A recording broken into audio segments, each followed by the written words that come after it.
உண்டாகட்டும். நேற்று நாம் தியானித்த வண்ணமாக ஆராய்ந்து முடியாத பெரிய காரியங்களையும் எண்ணி முடியாத அதிசயங்களையும் செய்கிறவராக பார்த்தும் நான் உன்னை அதிசயங்களை காணப்படும் என்றும் நாம் தியானித்தோம். இந்த வழியிலும் கூட சங்கீத புத்தகம் 119 சங்கீதம் 18 வசனம், உமது வேதத்தில் உள்ள அதிசயங்களை நான் பார்க்கும்படி என் கண்களை திறந்தவர்களும்.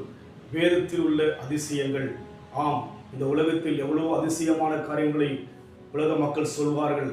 ஆனால் வேதத்தில் இருக்கிற அதிசயத்தை அநேகர் அறியாதபடி இருக்கிறார்கள். இந்த வேதத்திலே கடவுள் மனிதனுக்காக மனிதனை மீட்கும்படியாக மனிதராய் கடந்து வந்தார் என்கிற அதிசயம் இருக்கிறது.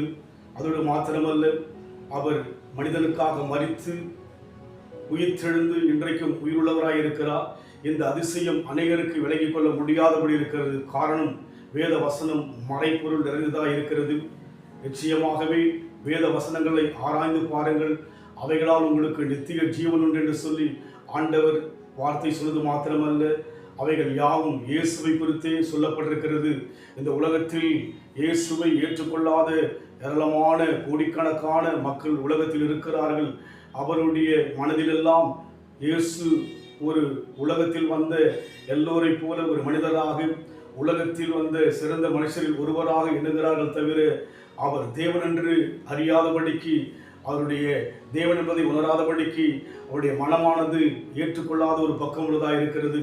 ஆனால் இந்த உலகத்தை உண்டாக்கினவர் தேவன் இயேசு கிறிஸ்து என்பதை விவரமாக விளக்கமாக வேதம் நமக்கு சொல்லியிருக்கிறபடினாலே இதில் இருக்கிற அதிசயங்களை பார்க்கும்படியாக நம்முடைய உள்ளான மனதை நாம் முழுமையாக தேவ சமூகத்தில் கொடுக்கின்ற போது உண்மையாய் தேவனுடைய அந்த அதிசயத்தை நம் வாழ்க்கையில் பார்க்க முடியும்.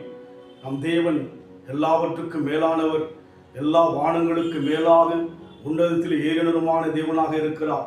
இந்த உலகத்தில் எந்த மனுஷனும் இந்த உலகத்திலே மண்ணோடு மண்ணாய் போகும்போது தேவன் ஒருவர்தான் வானங்களுக்கு மேலாக ஏறினபடினாலே இந்த வேதம் முழுமையாக அதிசயங்கள் இருக்கிறபடினாலே ஆராய்வும் தாகத்தோடு கூட வேத வசனங்களை வாஞ்சையோடு கூட நம் வாழ்க்கையில் நேசித்து அதனுடைய சாரத்தை, அதனுடைய ருசியை நம் வாழ்க்கையில் பெற்றுக்கொள்ள தேவன் எதிர்பார்க்கிறார். அந்த அனுபவத்தில் போக நம்ம இப்போ கொடுப்போம். பாவியான என்னையும் உயர்த்தினார் அதிசயம், பாவியான என்னையும் உயர்த்தினார் அதிசயம், ஏழையின் மீது நேசக்கரம் நீட்டினார் அதிசயம், ஏழையின் மீது நேசக்கரம் நீட்டினார் அதிசயம், அதிசயங்கள் செய்கிறவர் நம் அருகில் இருக்கிறார், அற்புதங்கள் செய்கிறவர் என்று நமக்கு வசிக்கிறார். தேவன் அதிசயமான தேவன். இந்த உலகத்தில் எந்த மனுஷனுடைய வாழ்க்கையிலும் இப்பேற்பட்ட அதிசயம் கிடையாது. ஆண்டவரை ஏற்றுக்கொண்டு இயேசு விசுவாசியுடைய வாழ்க்கையிலே அவர் தனக்குள் இருப்பதை அனுபவிக்க முடியும்.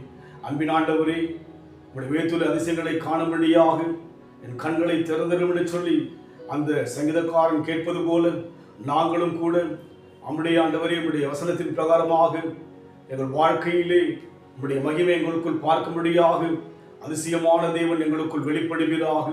எங்கள் மூலமாக நாமத்தை மையப்படுத்துவீராக. இயேசுவின் நாமத்தில் பிதாவே, ஆமென். கர்த்தர் ஆசீர்வதிப்பாராக.